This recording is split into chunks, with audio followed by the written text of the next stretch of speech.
I have Joe Gormley with me today. Joe is with MSA. He's an executive territory sales manager. And Joe, welcome to my podcast.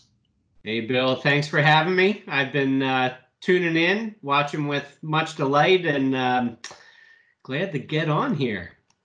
All right, man. Good to have you, Joe. So, Joe, MSA is a huge company, very large company. I believe they have annual sales of over $1 billion. Can you just give the viewers this video podcast, like a 30,000 square foot view? And I know it's hard to encompass that in a couple minutes, but can you just talk a little bit about the history of MSA and who they are today? Yeah, for sure. So MSA has been in business for 106 years. We started our journey as mine safety appliances company. More recently, we have rebranded as MSA Safety Company, publicly traded on the New York Stock Exchange under the ticker symbol MSA. And that's a name that's more reflective of who we are today versus who we were 106 years ago. We still are a Pittsburgh, Pennsylvania, Western Pennsylvania based manufacturing company. That's our global headquarters. Over 5,000 people around the world with operations in Europe, China, Mexico, Canada, and of course here in the United States, in Pennsylvania and in Jacksonville, North Carolina, just to name a few. I know I'm missing some of the stuff there. With recent acquisitions like Globe, we now have some manufacturing in the Northeast here as well. But that's a little bit more in the first responder world, not so much my industrial responsibilities. But, today MSA is a manufacturer of personal protective equipment ranging from self-contained breathing apparatuses, supplied airline respirators, elastomeric respirators, all the way to eye, face, and head protection, gas detection, both portable and fixed gas and flame detection. Yeah, we're an exclusive rep on the fixed gas end of things too. So, of course. And I know you guys do a great job with that, and fall protection as well. A lot of big advancements for us there within confined space entry systems and a whole new line of soft goods. So that's who MSA is today. We continue to grow. It's an exciting time to be a part of the company for sure. That's Joe. Thanks. Good summary. All right. So, Joe, you went to college. You went to Millersville. Baseball. You got a passion for baseball. Matter of fact, you played at a pretty high level, Division II. That's pretty good. And I'm sure when you were a young man, you were thinking, "Man, I'm hoping I might be good enough to get to the show one day." But I know you went to Millersville, and later on you played ball, and you became a safety and hygiene or safety hygienic major, which is pretty unique major. And could you just share with us a little bit about your story there and your path to MSA? Yeah, sure. Well, I'd like to tell you that at 17 years old, I knew that safety was my passion, but that was not the case. At that point, baseball was the passion, and hitting the curveball or what? I'm sorry. I said hitting the curveball was your passion at 17. Yeah. Well, hitting the fastball was the passion. Hitting the curveball was the job. Probably that, and injecting myself into the social scene at the college were the main pursuits at that particular point in time. But I had dreams of playing further, but that didn't quite materialize. It's a very difficult, even in Division II, Bill. The PSAC is a very competitive league, and Millersville's had a team that's come a long way since the time I was there. They've had some recent successes. But as far as, finding the health and safety major goes, I was real lucky because I happened to go to a state school that had that major. And then as I talked to guys that were on the team that were upperclassmen, they had good job prospects and spoke highly of the major. And so I took the intro course in the spring of my freshman year, and that's when it really all started to make some sense for me. Some of the things that really spoke to me then, and they're even part of MSA's mission statement and our core values. As a student then at 18 years old, I guess, in the spring, I'm sitting there and things like thinking about making sure people are gone home safely at the end of the day, and what an honorable, profession that is, really started to speak to me. And I found industrial hygiene and really the personal protective equipment, in the field to be areas that I just had a real focus on and enjoyed working with. And that's kind of, led me to where I am here today. Hey, it's tough to summarize a path in a couple minutes, Joe, but again, well done. And I think to stick with it from college is pretty cool. And now you're at MSA, and you've had a couple of jobs before MSA. Sure.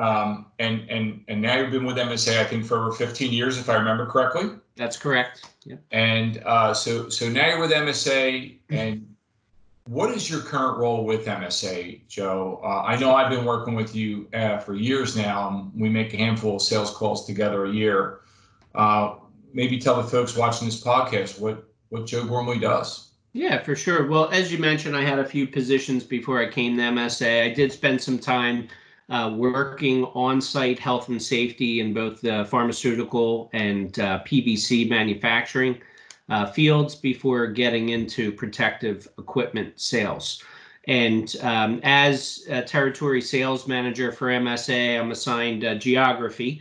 I cover southeastern Pennsylvania, South Jersey, and Delaware as my sales territory. But we are a team selling environment, so I'm part of the Atlantic region, which extends from New England down to South Carolina, and we all work together as a team to make sure that end users and distributors are getting everything that they need from MSA in the field, and that can be everything from making on-site visits to determine solutions for applications, to answering technical questions, providing insight, from experiences in similar applications, troubleshooting product at times, providing training and things like that. So that's, maybe a brief summary of what I'm doing on a day-to-day basis. There's a lot of meat and potatoes in that role. There's a lot of stuff like that. So yeah. Okay, so you've got this broad scope of product area, Joe, what I like to do in my video podcast is I like to always say to folks, hey, what product area or what progression of a product area really excites you right now with what you're working with? So could you speak to that a little bit, Joe? Because I know you've got a passion for the entire product line, but I know you've got a real excitement about a couple of things that you wanted to bring to the attention of folks today. Yeah, for sure. Well, as we came into 2020, some of the things that I was real excited about to get into our product line was newer helmet or hard hat, the H1 climbing style helmet. So this is a helmet that has an integrated chin strap, which is designed to help those that are working at heights or in confined spaces. To keep the helmet on their head in the event of a fall or something of that nature. And then it's got some great accessories that go along with it as well that really advance integrating eyewear and eye and face protection into the helmet. So that's something that's real exciting for the construction market, along with some new fall protection, soft goods, harnesses, leading edge fall protection equipment. And then, in an area that's maybe a little more dear to you and an area that, dare I say, is my favorite, industrial hygiene and air monitoring and air sampling, MSA does continue to round out our wireless capabilities, not only from a hardware standpoint, but also from a data management and networking standpoint, cloud-based data management. And so those are the things that, as I look towards the rest of the year, I'm really amped up to talk about. And do you mind if I share a screen just to kind of summarize some of this for you? Well, let me know if you could just confirm for me when you can see it. I can see it. Yep, looks good, Joe. So what you should be looking at is kind of a snapshot of where we've already been. You've got things like the Altair 4XR multi-gas meter and the Altair 5X multi-gas meters deployed in the field.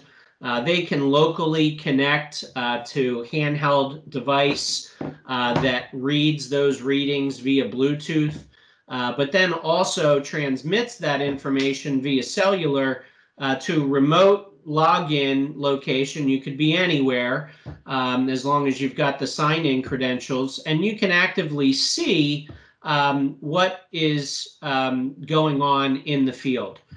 So you've got live monitoring capabilities, but then you've also got historical data capabilities that you can then go through and retrieve. So if I could switch screens on you here. So you should be seeing the Fleet Manager screen. Okay, yeah, good. So this is, say you have automated testing stations that you test your equipment in, and you drop them into the station at the end of the day. Everything that the meter saw in the field is going to flow up into this Fleet Manager system. So you can get remote notifications on incidents, items that are due for calibration, and even sensor life and health, which is, a great way of making sure that you keep your equipment up and running out there in the field as it should be. So that's, kind of a view that shows you what it looks like. I'd like to switch gears and kind of show you a little bit more on what's new in the realm of hardware. I think a lot of companies want to have that remote capability, correct? I mean, ability to monitor things remotely and such. Oh man, absolutely. As folks have been sent off-site, and companies have limited who's been able to come on site and work. The ability to remotely log in and still be able to monitor your fleet of instrumentation that is out there is a real crucial tool, I think, in the current work environment. And really, we'll see things, I think, continue to change. More and more people might work remotely, and this gives you that ability to still stay connected and have a pulse on what's taking place at one site or at 20 sites. You as the user can determine how much data you're seeing and pouring through at any particular moment. Okay, so I think what I want to do here is maybe stop sharing the bigger screen just for a second so that you can see me holding this item. You holding the IO360. Okay, so this is the IO360, which I want you to think of it as a 4-gas monitor that is magnetized and deployable, right? So in my one hand, I've got our Altair 4XR multi-gas meter. On the other hand, the Altair IO360. The difference is the IO360 has a radio in it that will communicate back to a hub, which you can see on my desk back. Yeah, it's in the corner. I would have lifted up real quick. I don't know if you. There you go, hub. Okay, good. Right? Yeah, got it. Yeah. So communicates back to the hub, right? And these can pair with other 360s to make multiple jumps, 300 feet each, back to the hub. Sorry, 300 yards. Okay, man. 300 yards. 300 yards. Got it. Back to the hub. So you can cover a solid distance. This can be used for area monitoring, fence line monitoring, confined space entry monitoring. It's under 2 pounds. Super easy to set up as a system. We liken it to, setting up something in your home, like a Nest thermostat or, home connected products. Out of the box, it's really that easy to get set up. Runs for up to 3 months on batteries that are changeable. So you've got a meter here that you can put out there, let it be in whatever environment it is for up to 3 months. Mine all of the data that's available through that system. And here's just kind of a view of how you can set that up, right? So the grid can be connected to either via cellular from the hub, or Wi-Fi from the hub, or Ethernet connection from the hub. And then from there, we're up to the cloud. And then from there, you can either view information on a device, or you can view information in the grid, which I had showed you. Right now, what I had showed you was the fleet manager view, which was the historical view. There's also a live monitoring view that gives you, the GPS or mapping view, where you can see what's taking place live at any time. So, to see this stuff continue to creep into all facets of life, where data management becomes just really important. We're hearing from customers that are able to notice trends in their workplace, make some changes to like behavior-based safety changes and how people are interacting with some of their equipment. Maybe you're seeing people constantly zeroing instruments when they shouldn't be doing that, or constantly silencing alarms when they shouldn't be doing that. Those allow for actionable, retrieving that information allows for actionable data that you can make real differences within your work environment. Nice. Joe, yeah, excited. Can you tell? Yeah, I can, and I can tell you're excited. I think the message to customers there is, hey, if you have a further interest in this, reach out to us and we can do a virtual meeting with you, or even as things open up, get to the site and do a personal hands-on demo. So good stuff, yep. Joe. Thanks, Bill. So Joe, wrapping up our podcast today, I always like to end with some kind of story. It can be a personal story or a business story or whatever. And you and I were talking before this one, man. You got to share the story. You got to share the Vet Stadium story, man. Bring it. Let's go. Folks, if you're listening to this, you got to check this one out. This is great. Go ahead. Well, yeah, back at the concrete jungle of Veterans Stadium. I guess it was maybe the mid 2000s. I had been invited by a channel partner to participate in the Richie Ashburn Home Run for Hearts at Veterans Stadium in Philadelphia. And so I had an opportunity. I had played there once before in the Carpenter Cup in high school.